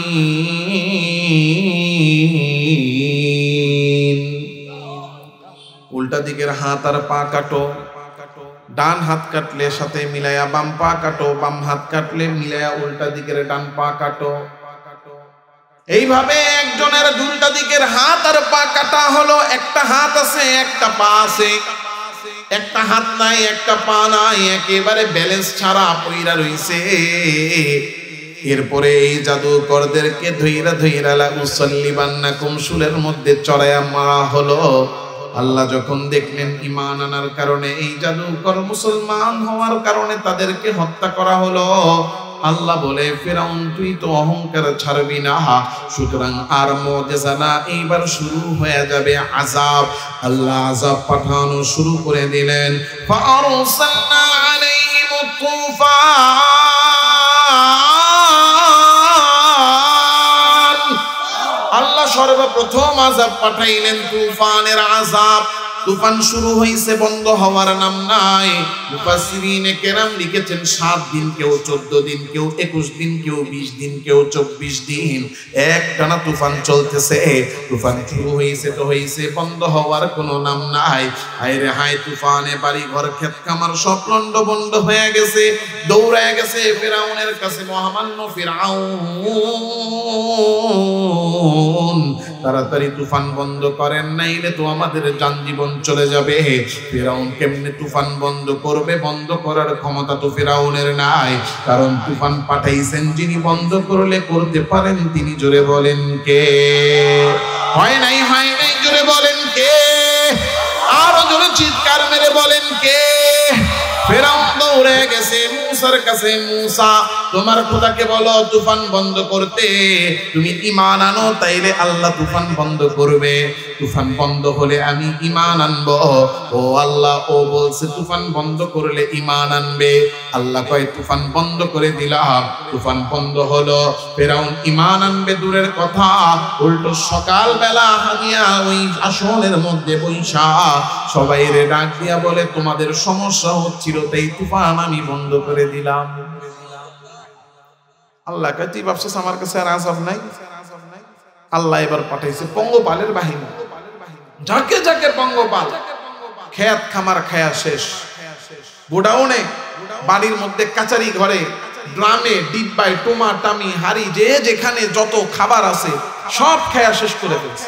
মুফাসসিরিনে কেরাম লিখেছেন কাঁচা গাছগুলার ডাল খায়া ফেলছে, খালি গোড়াগুলা ছিল। আর ঘরের মধ্যে কাঠ খাওয়া শুরু করছে। খাইতে খাইতে এমন অবস্থা করছে যে বড় বড় গজাল যেগুলো ঘরের মধ্যে লাগানো হয়, গজালগুলা নিজের জায়গায় আছে কিন্তু কাঠ নাই। দৌড়ায় গেছে মহামান্য ফিরআউন, পঙ্গপাল খাইতে খাইতে সব শেষ করছে, বাড়িঘরও খেয়ে ফেলছে। এবার তো মানুষ খাওয়া শুরু করবে। তাড়াতাড়ি আপনি আমাদেরকে বাঁচান। দৌড়ে গেছে। মুসা তোমার খোদারে বলো পঙ্গপাল সরাইতে। তুমি ঈমান আনো, সরাইলে ঈমান আনো। ভাই স্টেজের পিছনে কথা বলবেন না, থেকে সরাই। পঙ্গপাল সরাও, তুমি আগে ঈমান আনো। আপনারা কি বিরক্ত হচ্ছেন? ছেড়ে দিব? তাড়াতাড়ি শেষ করতেছি, টেনশন করেন না, রাগ করেন না। আপনারা একটু দোয়া করেন আল্লাহ যেন সুস্থতা দেন। শরীরটা বেশি ভালো না। আমি যে মোটামুটি মানে কথা বলতে বলতে 1 ঘন্টা বলে ফেলছি, হয়ে গেছে 1 ঘন্টা। এত সময় কথা বলতে পারবো আমি বুঝতে পারিনি। ক্ষমতা দেওয়ার মালিক কে? আলহামদুলিল্লাহ। আপনারা বৈশা আছেন, মনে হচ্ছে শুনতেছেন, এই জন্য আল্লাহ তাআলা আমাকে বের করতেছে। এরপরে 2-1 জন তো না বুঝা একটু ডিস্টার্ব করে মাঝে মাঝে। আল্লাহ যেন উপকারী কথা বলার এবং বোঝার আমলের তৌফিক দেন, বলেন আমিন। মুসা তোমার খোদারে বলো পঙ্গপাল খেদাইতে। তো তুমি ঈমান আনো। ঈমান আনবো আগে সরাইতে বলো। আল্লাহ সরাইতে বলে পরে ঈমান আনবে। আল্লাহ কয় ঠিক আছে, যা দিলাম সরাইয়া। সরাইয়া দিছে, ঈমান আনে না, উল্টানো গিয়া কয় পঙ্গপাল আমি খেদাইছি। আল্লাহ কয় ঠিক আছে, তুই ভাবছিস আর আযাব নাই। এবার পাঠাইছে উকুন, আল কুম্মাল, মাথা ভরা উকুন। উকুনে গিজ গিজ করে। এখন সবার মধ্যে বইসা সবাই খালি মাথা চুলকায়। উকুনে কামড়ায়া খাইতে খাইতে মাথা থেকে মগজ পর্যন্ত চলে গেছে। সবাই তো চুলকাইতে পারে, কপাল পোড়া ফেরাউন চুলকাইতেও পারে না। কারণ চুলকাইলে তবু আরে খোদারে অধীর উকুনে কামড়ায়। দেখিয়া গেছে মহামান্য ফেরাউন তাড়াতাড়ি উকুন খেদান। গেছে মুসা তোমার খোদারে উকুন খেদাইতে। কয় তুমি আগে ঈমান আনো। কয় দেহি উকুনে তোমার খোদার কথা শুনে কিনা। এই ছোট উকুন যদি তোমার খোদার কথা না শুনে আমি শুনুম কে? দেখছেন শয়তানি। আল্লাহ তাআলা রব্বুল আলামিন যা এবারও সরাইয়া দিলাম, ঈমান আনো। কপাল পোড়া ঈমান আনে না, উল্টারও গিয়া কয় আমি উকুন খেদাইছি। আল্লাহকে ভাবছস আমার কাছে আর আযাব নাই? এবার আল্লাহ আযাব পাঠাইছে, ব্যাঙের আযাব। কিসের আযাব? যেখানে যায় ব্যাঙ, বিছনায় গেছে ঘুমাইতে, গিয়া দেখে ব্যাঙে বিছনা দখল করে রাখছে। খাইতে গেছে, মনে করেন ভাত রান্না করা, পাতিলের ঢাকনা উঠাইছে, দেখে ভিতর থেকে লাফায় লাফায় ব্যাঙ বের হয়। খাইতেও পারে না, ঘুমাইতেও পারে না, কোন জায়গায় বসতেও পারে না। যা কি আর করবে, দিন শেষে একটা চাপ দিছে পেটের মধ্যে। টয়লেটে গেছে, লুঙ্গি উঠে বসছে, নিচের থেকে ব্যাঙ লাফ দিয়ে উঠা মেশিন টেশিন যা আছে লাড়া দিয়া রয়েছে। মুসা তোমার খোদারে বলো ব্যাঙ খেদাইতে। কয় তুমি ঈমান আনো। আগে খেদাও পরে ঈমান আনো। আল্লাহ সরাইয়া দিছে, কপাল পরে ঈমান আনে না, গিয়া কয় আমি ব্যাঙ খেদাইছি। নাউজুবিল্লাহ। আল্লাহ এবার আযাব পাঠাইছে, রক্তের আযাব। রক্তের আযাব এত মারাত্মক, বোতল ভরা পানি। এই যে মুখটা খুলছে, খুইলা পানি নিছে মুখের সামনে নিয়ে দেখে রক্ত হয়ে গেছে। জগ ভরা পানি, এই যে পানি গ্লাসে ঢালতেছে, ঢালার পরে দেখে পানি আর পানি নেই, রক্ত হয়ে গেছে। মুফাসসিরিনে কেরাম লিখেছেন পুকুরে, নদীতে, সমুদ্রে নাইমা, সমুদ্র নদী ভরা পানি। এই নদী ভরা পানির মধ্যে 2 হাত দিয়া পানি উঠাইছে, সব পানি, কিন্তু হাতে যেটা উঠাইছে খাওয়ার জন্য রক্ত হয়ে গেছে। দৌড়ে গেছে মুসা, তাড়াতাড়ি রক্তের আযাব বন্ধ করতে হবে। তুমি ঈমান আনো। আনবো না। আল্লাহ তাআলা এই আযাবও ঈমান আনবে আল্লাহ উঠাই দিছে, কিন্তু ঈমান নাই না। এবার বলতেছে একটার পর একটা আসতেই আছে, আসতেই আছে, আসতেই আছে। এইভাবে কতদিন? কি করা যায়? পাশেতে বুদ্ধি দিছে মহামান্য ফেরাউন। মাথা নাই তাহলে ব্যথাও নেই। মুসা আছে তাই মুসার খোদা খালি আযাব পাঠায়। মুসা থাকবো না, মুসার খোদাও থাকবো না। নাউজুবিল্লাহ বলবেন না। ফেরাউন কে তাহলে কি করবো? মারেন। কেমনে? গোপনে চুপে চাপে যায় মেরে ফেলবেন। সব বনি ইসরাইল শুদ্ধ সাবার করে ফেলবে। ফেরাউন গোপনে বের হয়ে গেছে, কেউ জানে না, কেউ জানে না। সবাই না জানলেও জানেন কে? আল্লাহ। আল্লাহ ডাক দিয়ে বলেন মুসা তোমাকে মারার জন্য বাহিনী নিয়ে ফেরাউন আসে, তাড়াতাড়ি মিশর ছেড়ে চলে যাও। হযরত মুসা আলাইহিস সালাম মিশর থেকে বের হওয়ার জন্য বনি ইসরাইলকে সাথে নিয়ে রওনা হয়ে গেছেন। খবর চলে গেছে ফেরাউনের কানের মধ্যে। মুসা তো চলে যায়, যেই রাস্তায় যায় ওই রাস্তায় মুসারে ধাওয়া করো। হযরত মুসা সামনে চলে যান, পিছনে ফেরাউন ধাওয়া করতেছে। হযরত মুসা তাড়াতাড়ি চলতে চলতে চলতে চলতে মিশরের একেবারে নদীর প্রান্তে, সমুদ্রের পাড়ে এসে হাজির। রাস্তা শেষ, এখানে সামনে নদী, যাওয়ার উপায় নাই, নামলে এই নদীর উত্তাল ঢেউয়ের মধ্যে ডুবে মরতে হবে। পিছনে তাকিয়ে দেখেন রাস্তার মধ্যে ফেরাউন আসতেছে। পিছনে গেলে ফেরাউন ধইরা ধইরা কচু কাটা করবে। সামনেও রাস্তা নাই, পিছনেও রাস্তা নাই, যাব কেমনে, যাওয়ার কোনো জায়গা নাই। কিন্তু যেখানে রাস্তা নাই সেখানেও রাস্তা বানিয়ে দিতে পারেন কে? ওয়ামান ইয়াত্তাকিল্লাহা ইয়াজআল লাহু মাখরাজা।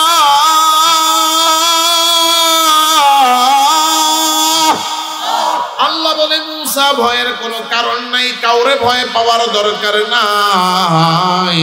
ভয় পাইবা তো পাইবা শুধু একজনকে, জোরে বলেন কে? ও মুসা, হাতের লাঠি নিয়ে নদীর পানির সামনে যাও, ইয়া তোমার হাতের লাঠি দিয়া নদীর পানিতে একটা করে বাড়ি দাও। হযরত মুসা পানির কাছে যাইয়া হাতের লাঠি দিয়ে নদীর পানিতে বাড়ি দেন।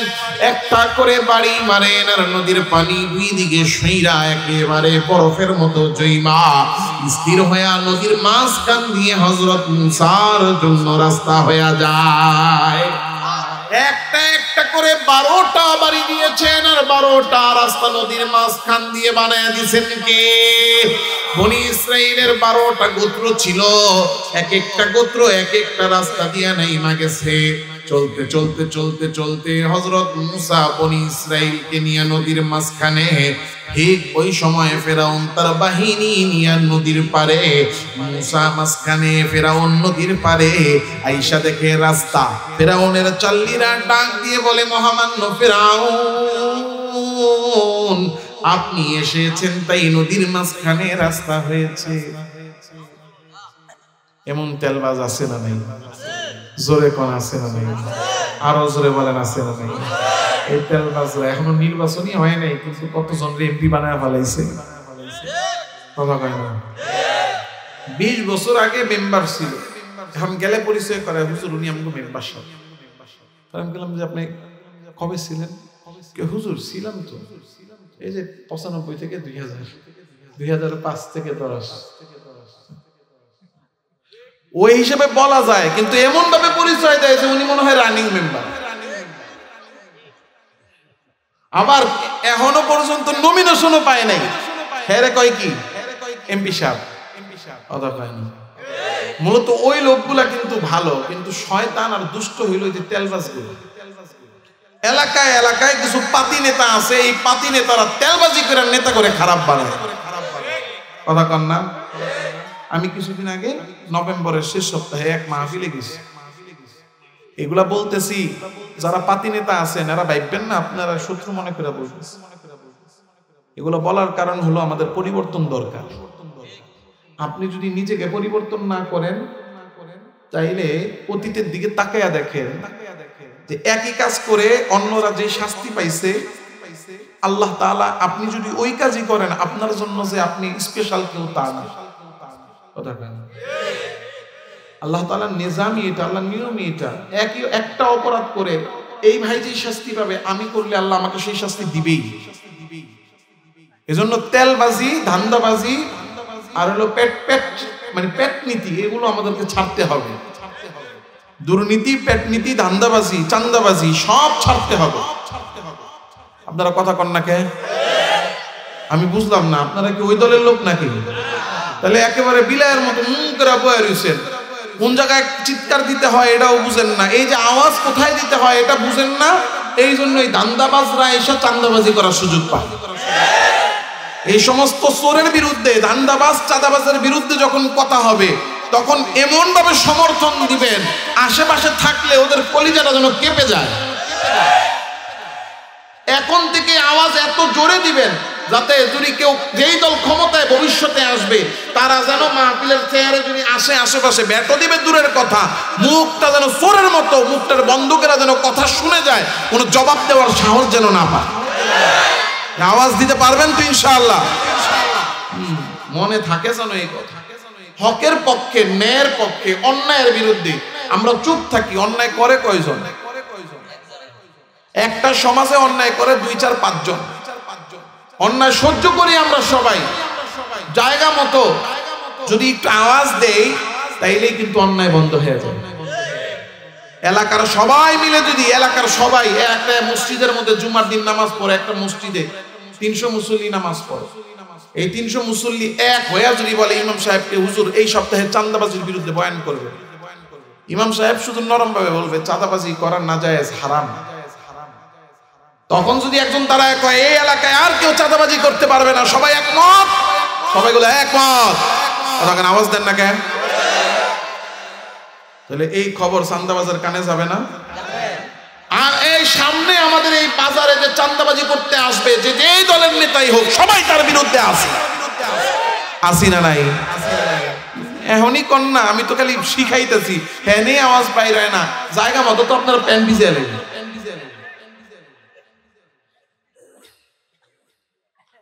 আমি আমার মসজিদে বলে দিছি যে অন্যায়ের বিরুদ্ধে যে চুপ থাকবে, বুঝতে হবে সে অন্যায়কারীর সহযোগী। কিছু লোক আছে গিয়া মানে পিতলা কিছু পিতলা সুশীল আছে না, পিতলা সুশীল দেখবেন মাহফিল থেকে বের হয়ে গেব, হুজুরের রেডি কমনের দরকারটা কথা কয় না, বের হয়ে গেব হুজুর রেডি না কইলি তুই তো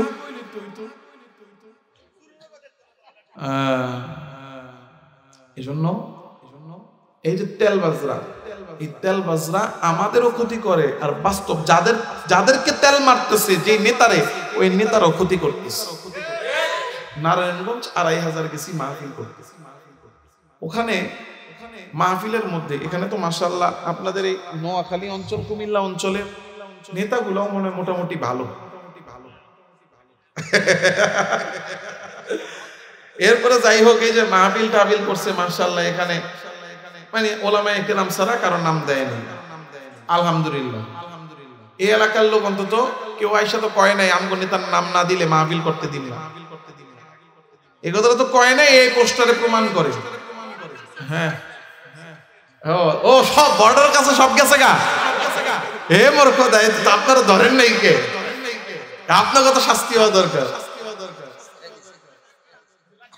রাত্রে গেছে না, ও এই 1 কিলো আমি শুনলাম 1 কিলো দূর মানে বর্ডার, আরো কম। আরে খোদা, ও এর মানে কাজ হইতে দেরি ভাগতে দেরি নাই, আল্লাহ। হ্যাঁ, আর এই যে এই কলিজা লয়া কত বাঘের মতো বাহাদুর, হ্যাঁ কথা কন না, এই কলিজা লয়া আছে না, ঠিক আছে আমার ক্ষমতা নাই, আমি আমার দেশ ছাড়বো, থাকবো না, পালাবো না, কিন্তু যাক আল্লাহ মাফ করুক, আল্লাহু আকবার, কি সুন্দর কথা। আরে আমরা তো এই মজাগুলো, এই বরকত, এই নিয়ামত থেকে আমরা বঞ্চিত। এই যে জোকস, এই যে মজা, এই নিয়ামত থেকে আমরা বঞ্চিত হইলাম না। আল্লাহ তুমি আমাদেরকে এইরকম নিয়ামত নামের গজব থেকে আমাদের দেশ জাতিকে হেফাজত করো। তো ওখানে গিয়া দেখি পোস্টার মোটামুটি যা করছে, মনে করেন নাম এত দেওয়া দিছে, খালি বড় নেতার নাম দেখা যায়, বক্তার নামও খুঁজে পাওয়া যায় না। কিছু কিছু এরিয়া আছে, কিছু কিছু অঞ্চল আছে এত নাম দেয়, শেরপুরের কিছু কিছু মাহফিল আছে, জামালপুরের কিছু কিছু মাহফিল আছে, এত নাম দেয় সুবহানাল্লাহ, নামের ঠেলায় বক্তার নাম খুঁজে পাওয়া যায় না। আবার এই যে আমাদের নারায়ণগঞ্জ 2500 এই অঞ্চলে এত নাম দিবে, নামের কারণে বক্তার নাম খুঁজে পাওয়া যায়, মনে হয় যেন এলাকার সবার নাম দিয়ে দিচ্ছে। অনেকে দুষ্টমি করে অনেক সময় লেখে শ্রোতার নাম একটাও বাদ আছে কিনা। এতটুকু প্যান্ডেল করা, যে প্যান্ডেলের লোক হবে সর্বোচ্চ 200, কিন্তু এমনও মাহফিল আছে, আমি মাহফিল করছি কেওড়ালা, মদনপুর কেওড়ালার মধ্যে মাহফিল করছি, এই পোস্টার করছে মনে করেন আপনার ওই যে পেপারের মতো 2 পার্ট, পেপারের মতো মাহফিল কয় দিনের, একদিনের মাহফিলে 2 পার্ট, ধরেন 3 দিন 4 দিন 5 দিনের হইলে 2 পার্ট, মানে এই লিফলেট করলে মানা যায়।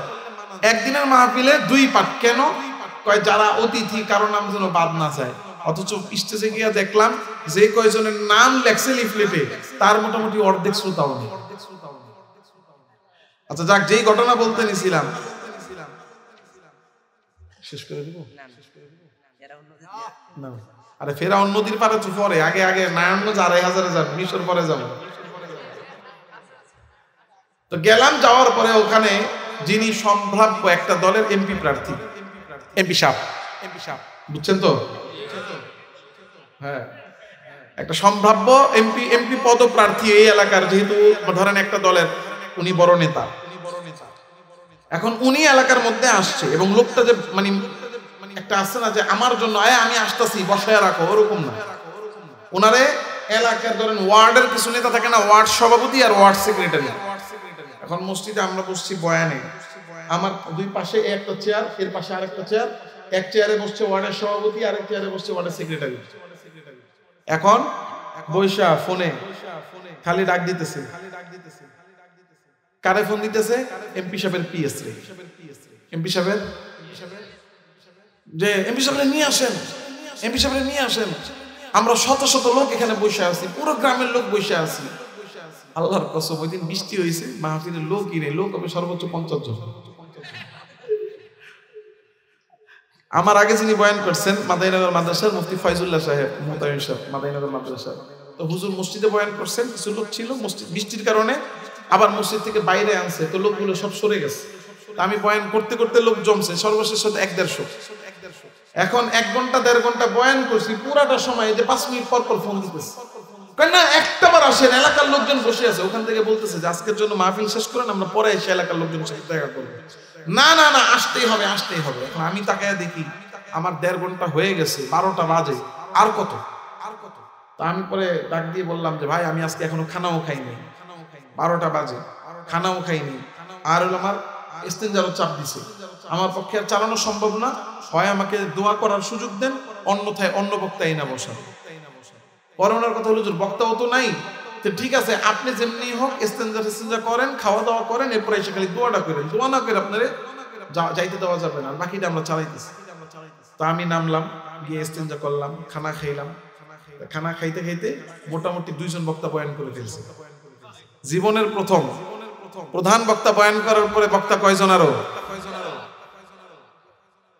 মানে যারা দাওয়াতি কোনো মেহমান না। আবার এই 2 জনের মধ্যে একজন বক্তা এমন বক্তা হিসেবে ওই দিনই তার জন্ম হয়েছে, মানে এর আগে জীবনে সে কোনোদিনও মাহফিলে বয়ান করেনি।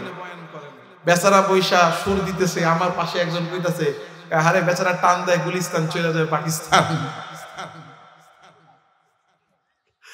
তো এমন একজনের বসাইছে, উনি 20-25 মিনিট বয়ান করতে করতে আরেকজন পাশের একজন ইমাম সাহেবরে ডেকে আনছে, উনি আইনা খুতবা পড়ছে 15 মিনিট, জিকির আজকার করতেছে, মোটামুটি 1:15 বাজে। আমি বললাম যে একটু ভালো জিকির ঠিকির করতেছে, 12 সুরের হুজুর আনছেন, আমার এবার বিদায় দেন। আমারে বিদায় দিছে, আমি বের হইয়া একটু সামনে গেলাম, মানে রোডে উঠছি আর দেখি এমপি সাহেব আসছে, 4টা 5টা 6টা গাড়ি নিয়ে আসছে। আমি মনে মনে কই হাই রে হাই, এমপি সাহেব যে কয়টা লোক নিয়ে আসছে সাথে কইরা, ওই কয়টা লোক তো প্যান্ডেলে নেই। এখন পাতি নেতারা যখন দেখছে আমি উঠছি, আমার সাথে লোক উঠে গেছে, এখন মানুষকে গালাগালি শুরু করছে, এই এলাকাবাসী এমপি সাহেব আসতেছে আপনাদের জন্য, আপনারা কেউ নাই, এটা কি হইল? মাইকি মানুষরা ডাকতেছে।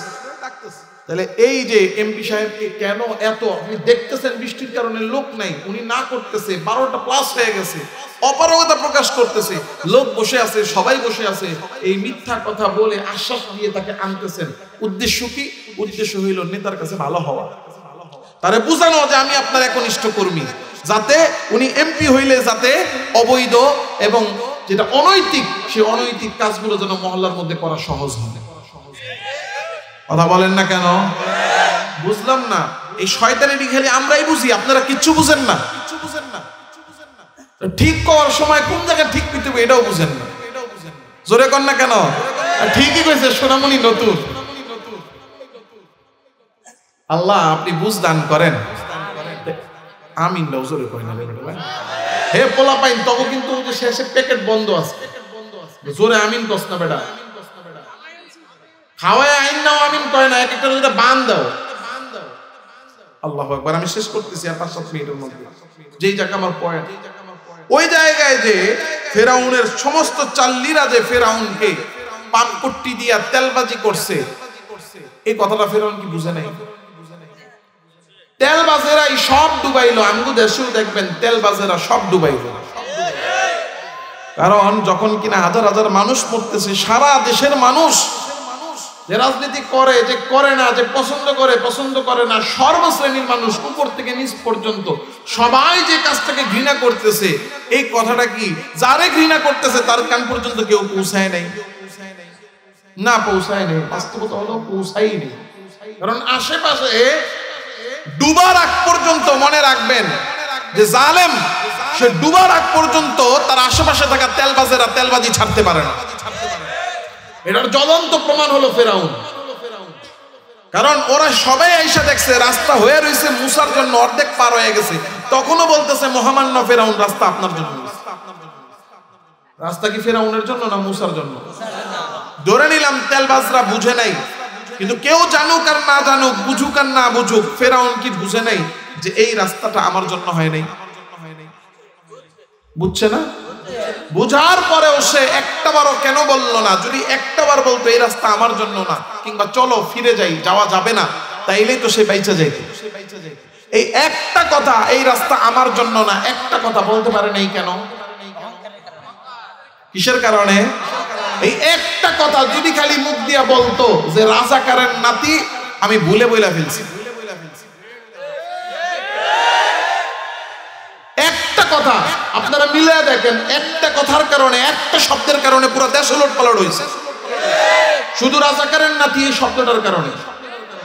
আর ওই যে একটু আগে কইলাম ডুবাই কারা, এই যে রাজাকারের নাতি, সে কিন্তু আসলে বাস্তবতা আপনি নিরপেক্ষভাবে যদি চিন্তা করেন, আপনি পুরো কথাটা শুনে দেখেন, সাবেক মাননীয় প্রধানমন্ত্রী যে এই কি রাজাকারের নাতি বলছে, এটা কিন্তু আসলে সবাই মিন করে বলে নাই। তেলবাজ সাংবাদিক ওই সোরার করে সোরারে খুঁজে বাইর করা দরকার। যারা সাবেক সরকারে ছিলেন, আপনারা যাই না রাইখেন, আপনাদের সবচেয়ে বড় দুশ্মন, আপনাদের পতনের মূল কারণ হইল ওই তেলবাজ সাংবাদিক। ওই সোরায় এমন ভাবে প্রশ্ন করছে, অপশনই দিছে দুইটা, প্রশ্নটাই করছে এমন ভাবে যে সে এমন উত্তর দিতে বাধ্য ছিল। কিন্তু যা কর কয়ালাইছি, পরে যদি শুনে বলতো যে আসলে কথাটা আমি ভুলে বলছি, ভুলে হয়ে গেছে, একটা কথা যদি বলতো তাহলে কিন্তু সব সমাধান হয়ে যেত। হ্যাঁ, উল্টা আরো একজন বলছে, আরো 2-4 জন আইসা, ওই যে আগুন জ্বলছে, আগুনের মধ্যে এসে আরো কি কেরাসিন ঢালছে। ফেরাউনের সেম ওই জায়গায় যদি খালি বলতো এই রাস্তা আমার জন্য হয় নাই, তাহলে কিন্তু ডুবা লাগতো না। উল্টা আরো কয় হ্যাঁ এই রাস্তা আমার জন্য, যাও নামো। আল্লাহ করে ওয়াজাওয়াজনা বিবানি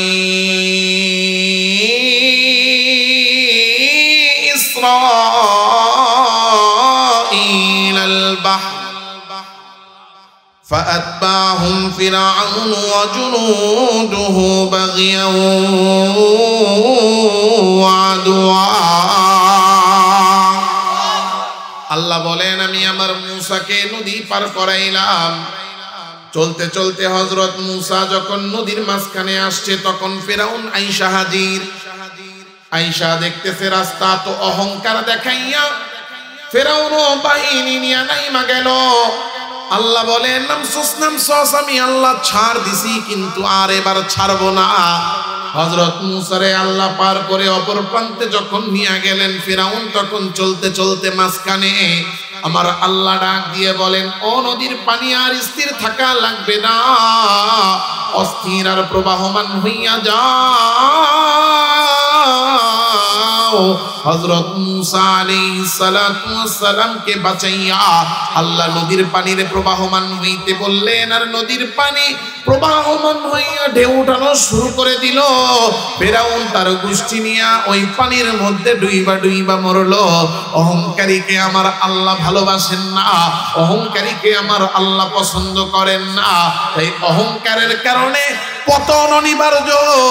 আপনি মনে মনে ভাবতেছেন আমার সব দিক দিয়েই তো ক্ষমতা আছে, কিন্তু কখন কোন জিনিস দিয়ে কিভাবে পতন আল্লাহ ঘটাবেন আপনি কল্পনাও করতে পারবেন না। এজন্য দেখেন না, বক্তব্য দিছে, দেখতে দেখতে 15 বছর, এখন আরো 5 বছর, মানুষ বাঁচে কত বছর? এই কথাটা ভিতরে অহংকার আছে না? এই কথাটার ভিতরে অহংকার আছে না? কল্পনাও করে নাই যে এইভাবে আমি ক্ষমতায় আসবো আর আমারটা চলে যাবে, কল্পনাও। এটাই প্রমাণ করে আল্লাহ ধরেন না। আল্লাহ ধরলে বাঁচার কোন রাস্তা থাকে? আল্লাহ অহংকারীকে ঘৃণা করেন, তাই ক্ষমতা পাইছেন, পান নাই, পাওয়ার সম্ভাবনা আছে, অহংকার কইরেন না, দম্ভ দেখেন না, জুলুম কইরেন না, কারণ অহংকারীকে আমার আল্লাহ বিন্দু পরিমাণ ভালোবাসেন। আল্লাহ অহংকারী ফিরাউনকে ঘৃণা করছেন, ভালোবাসেন নাই, আল্লাহ ডুবায়া মারছে। ফিরাউন ইবলিসকে আল্লাহ কয়টা শাস্তি দিছে? কোন কয়টা? 3টা শাস্তি দিছে। ফিরাউনকে আল্লাহ তাআলা রাব্বুল আলামিন নিজে ঘৃণা করছেন, এক শাস্তি। যে কোনো অহংকারীকে আল্লাহ বলেন ইন্নাল্লাহ লা ইউহিব্বু কুল্লা মুখতালিন ফখুর। যত গুণই থাকুক আমার মধ্যে, আমি অহংকারী, এরে আল্লাহর প্রিয় বান্দা হতে পারবো? 1 নাম্বার শাস্তি। আল্লাহ আমাকে ভালোবাসবেন না, ঘৃণা করবেন। 2 নাম্বার, আল্লাহ আমাকে তার রহমত থেকে বঞ্চিত করে আল্লাহ আমার উপর লানত দিয়ে দিবেন। আল্লাহ যখন কাউকে লানত দেন, আল্লাহ যখন কারো উপর লানত দেন, তখন আসমান জমিন সব তারে ঘৃণা করে। ফেরাউন অহংকারী, আল্লাহ তারে ঘৃণা করে ডুবায়া মারছে। ডুবায়া মারার পরে আল্লাহ ফেরাউনের উপর লানত দিছে। লানতের আলামত কি? আল্লাহ তাআলা রব্বুল আলামিন লানত দেওয়ার কারণে ফেরাউনের শরীরটা পানির মধ্যে শত শত বছর ডুবে ছিল, পানি ফেরাউনের শরীর খায় নাই, কারণ পানিও ফেরাউনের ঘৃণা করছে। মাটি সব খেয়ে শেষ করে দেয়, ফেরাউনের শরীর মাটি খায় নাই, মাটিও ফেরাউনকে ঘৃণা করে। পৃথিবীর আস্তিক নাস্তিক মিলে 800 কোটি মানুষ প্রায় আছে। কুত্তার নামের সাথে মিলে বাচ্চার নাম রাখে, কথা কম না? বিলায়ের নামের সাথে মিলে বাচ্চার নাম রাখে। ও বিয়াও করে নাই, বয়স 14 বছর, কয় আমি টুনির মা। কি রে, তুই তো বিয়েই করস নাই, তোর বিয়ের বয়সই হয় নাই, তুই এবার মা হলি কেমনে? কয় আমার একটা বিড়াল আছে, বিড়ালটার নাম টুনি। কুত্তা বিলাইরও যতটুকু ভালোবাসে মানুষ, ওইটার নামের সাথে মিলায়া সন্তানের নাম রাখে, কিন্তু ফেরাউন সন্তানের নাম পৃথিবীতে কেউ রাখে না। কতখানা আল্লাহ ঘৃণা করেন, সারা পৃথিবী ঘৃণা করেন, কারণ আল্লাহ লানত। সর্বশেষ শাস্তি অহংকারী আল্লাহর জান্নাতে ঢুকতে পারবে না। অহংকারী আল্লাহর জান্নাতে ঢুকতে পারবে না। ওই যে বলছিলাম, 1 বালতি দুধের মধ্যে 1 টুকরা, কথা কয় না। শেষ আল্লাহর রাসূল হাদিসে বলেন, লা ইয়াদখুলুল জান্নাতা মান কানা ফি কলবিহি মিসকাল হাববাতিন মিন কিবির। আমি লক্ষ কোটি ইবাদতের পাহাড় নিয়ে যাব জান্নাতের গেটের সামনে, জান্নাতে ঢুকবো, জান্নাত বলবে ঢুকতে পারবা না। কেন? তো ওই যে তোমার সব আমলের ভিতরে খালি 1 টুকরা গোবর অহংকার আছে। অহংকার অন্তরে রাইখা যদি জান্নাতে থাকা যাইতো, তাহলে ইবলিস তোমার আমার চেয়ে, এই পৃথিবীর আমরা যারা আছি আমাদের চেয়ে ইবলিসের ইবাদত কম না বেশি? কত সেজদা করছে হিসাব নাই, লক্ষ কোটি বছর আল্লাহর ইবাদত করছে। তাহলে ওই ইবাদত দিয়া ইবলিসের যদি লাভ না হয়, এক অহংকারের কারণে আল্লাহ জান্নাত থেকে বের করে দিছে, ওই অহংকার আমি আপনি অন্তরে নিয়ে জান্নাতে ঢুকবো? সম্ভব? এইজন্য অহংকারীকে আল্লাহ জান্নাতেও জায়গা দিবেন না। এজন্য সম্পদ, ক্ষমতা, প্রভাব, প্রতিপত্তি, শিক্ষা, সার্টিফিকেট, সন্তান যা আছে নিয়ামত কার? এগুলো পায়া অহংকারী হইতে হয় না, বিনয়ী নম্র হতে হয়। বিনয়ী আর নম্র যারা আল্লাহর প্রিয় বান্দা, তারা ইবাদুর রহমান আল্লাযীনা ইয়ামশুনা আলাল আরদি হাওনা। আল্লাহর প্রিয় বান্দা তারা অহংকার ছেড়ে বিনয়ী ও নম্র হয়ে যায়। আজকের মাহফিল থেকে নিয়ত করি, আমাদের সমাজটা সুন্দর করা দরকার। আমাদের যারা অতীতে ক্ষমতায় ছিলেন, ওই সমর্থিত লোক যদি কেউ থাকেন, আর এর বাইরেও যদি কেউ থাকেন, আমাদের যত কথা আমরা বলেছি এগুলো একটাও বিদ্বেষের কারণে না, এগুলো আমাদের শিক্ষা নেওয়া দরকার। আমরা শিক্ষা নেই না। আল্লাহ তাআলা রাব্বুল আলামিন তো বলেন ঈমানদাররা শিক্ষা নেয়, মুসলমানরা শিক্ষা নেয়। শিক্ষা নিয়ে নিজেকে পরিবর্তন করতে হবে। এই কথাগুলো শিক্ষা নেওয়ার জন্য, কোরআনের সাথে মিলানোর জন্য, যে আমরা দেখি যে আল্লাহ তাআলা কিভাবে আমাদেরকে কোরআনের শিক্ষা দিয়েছেন, এটা আমাদের জীবনে বাস্তবায়ন দরকার। এজন্য অহংকার পরিত্যাগ করব, বিনয়ী নম্র হব। পারবো তো ইনশাআল্লাহ? আল্লাহ আমাদের সবাইকে অহংকার থেকে বেঁচে বিনয়ী নম্র হওয়ার তৌফিক দান করেন। আবার রাস্তায় ধরবনি কেউ, আল্লাহ কবুল করে। আলহামদুলিল্লাহ, দৃষ্টান্ত করে বললাম, আমরা কাউরে ভয় পাই না, কারে ভয় পাই? আল্লাহ কবুল করেন। যে কথা শুনলাম আল্লাহ বোঝার আমলের তৌফিক দান করেন। Presents by Kuakata media centre. হক্কানি আলেমদের নিত্য নতুন ভিডিও পেতে আমাদের চ্যানেলটি সাবস্ক্রাইব করুন। কুয়াকাটা মিডিয়া সেন্টার, ইসলামিক বিনোদনের বিশ্বস্ত সঙ্গী।